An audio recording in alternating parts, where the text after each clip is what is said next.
Social classes, America's social structure.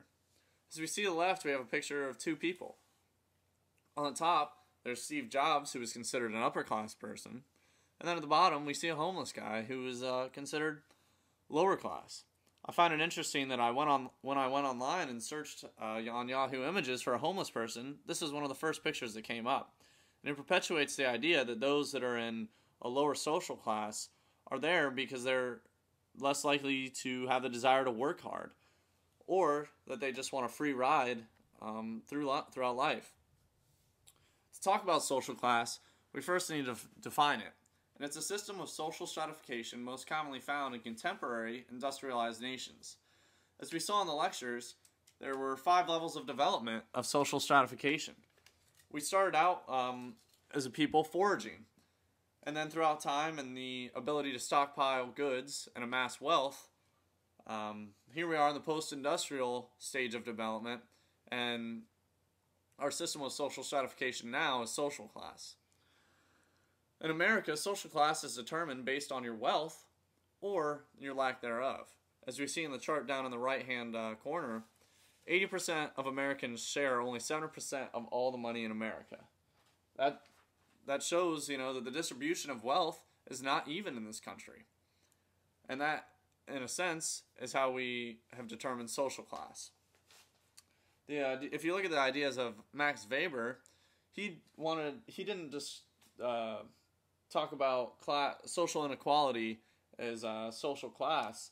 He talked about it as socioeconomic status, which I think is more accurate, and that not only does it determine your class based on the amount of wealth you have, but it determines your class on your views on the world and of the world, where you were born, what parents you were born to, when you were born. In his idea, you have prestige and authority. Prestige is people look up to you. They give you a sort of praise because of your position. But that's not always true. You look at drug dealers. They do have a lot of money, but they don't have any prestige because people condone the way that they have amassed that money. And then also there's authority. And that is when you are in a position in which people must respect you, such as being the President of the United States. People respect him and put him in a higher class because of his position, whereas a manager at McDonald's who is in a position of authority will not be seen as being as high a class as the President of the United States. What's the purpose of social class? As we have seen throughout our studies, when you look at society, you can use a lot of different views. If you use the structural functionalist view, the purpose of social class is to fill jobs.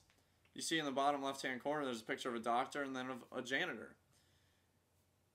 If both of these jobs paid the same amount of money, what would encourage someone who is extremely intelligent to go through all the hassle of going to medical school for years and years to become a doctor when they could just go and apply for a job and become a janitor with little to no training?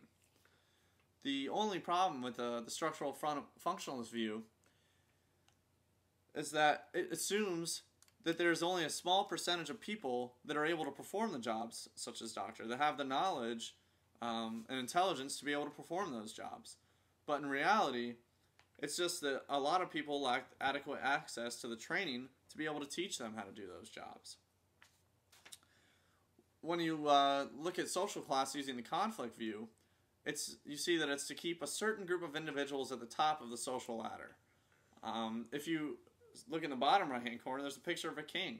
And that's essentially what they did. The royalty, who was at the top of the social ladder, they and put policies in place to keep those serfs and other types of people at the bottom of the social ladder. What is my social class? If you want to base my social class on the amount of income I make, I'm working class. I'm in the military and I don't make that much money. And so I make somewhere in between $25,000 to $49,000, which is considered working class according to the book. But if you want to use Max Weber's idea that it's socioeconomic class, and that it also depends on where you came from, what parents you were born to, I would say that I have the mindset of someone who is in the upper middle class. That's how I was raised as a child, and even though my income indicates that I'm working class, I would say that my mindset indicates that I'm upper middle class. So when you look at my social class and what identifies me as a member of that class, one of the biggest things that identifies me as a member of the working class is I do make enough money to live on, but I don't make enough money to save. Unfortunately, I do have to live paycheck to paycheck just because of my income isn't that high. But if you look at the material culture, I would say that I'm more in the middle class. I have a decent vehicle. The air conditioning works. There's not a hole in the floor. I have nice clothes. I don't have to wear clothes that are, 5 years old because I'm not able to purchase clothes.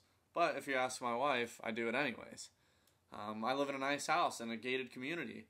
When I come home, I take for granted the fact that I have a house in which I don't have to worry about, anyone breaking into it. I live in a quiet neighborhood. Also, I'm able to have health and life insurance. That's something that, the middle and upper class take advantage of. Now, while I don't have, a private house doctor that they talked about in the book who, comes to my house whenever I have an issue, I am able to go to the doctor. I just recently saw in the news a story about a man who he robbed a bank for $1 because he wasn't able to find employment and he wanted to have health insurance. So now he's in prison and he has that life insurance. If you look at my non-material culture, my outlook on life. When we watched that video about social class, you saw the person in the bar who was discussing the other people that come to the bar that are of a higher social class. And he seemed to be very, very bitter and resentful towards those people, kind of based on what they had because of the class that they were in. And then if you look at the other extreme, you have the people that were at the top in the upper class, the WASPs, as they were said to be in the video. They were very snobby and, stuck up. And another good example was at the end of the video, the girls that attended Anderson, that high school. They were very snobby and stuck up, and, their views of those lower classes were very skewed. I think one of the beliefs in America about social class is, that of the American dream. As you see at the bottom, here's a guy who... He has tattoos of all these different fast food companies, and, he's able to eat fast food, and obviously he has eaten a lot of it. And, it says American dream, this guy gets it. That's not really what the American dream is, but America just kind of projects this outlook that, come to America and live the American dream. But in reality, not very many people are able to live the American dream.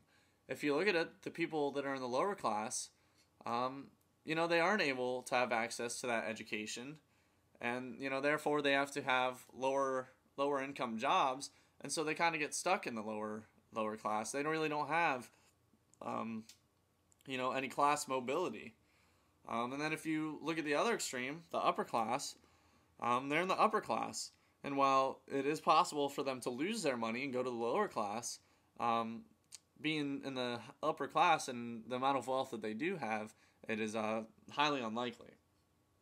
I think that the middle class in America has the best grasp on the American dream. I was raised middle class, and to me, the American dream is that, if you work hard, you were able to, achieve success. And I have a lot of people that I went to high school with that, they've been able to have that class mobility. They worked hard, went to college, and now they have extremely successful jobs where they do make a lot of money. But then I also have people that I went to high school with that they didn't take advantage of their education, and now they're working in a working class job.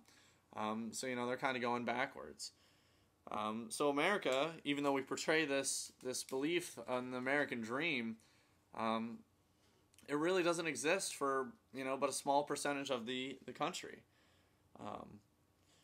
But when you look at our method of social stratification and using social class, and then you look at around the world, things could be worse off. Obviously, our nation In our history, we had a social stratification system of slavery, in which people owned other people. People were property.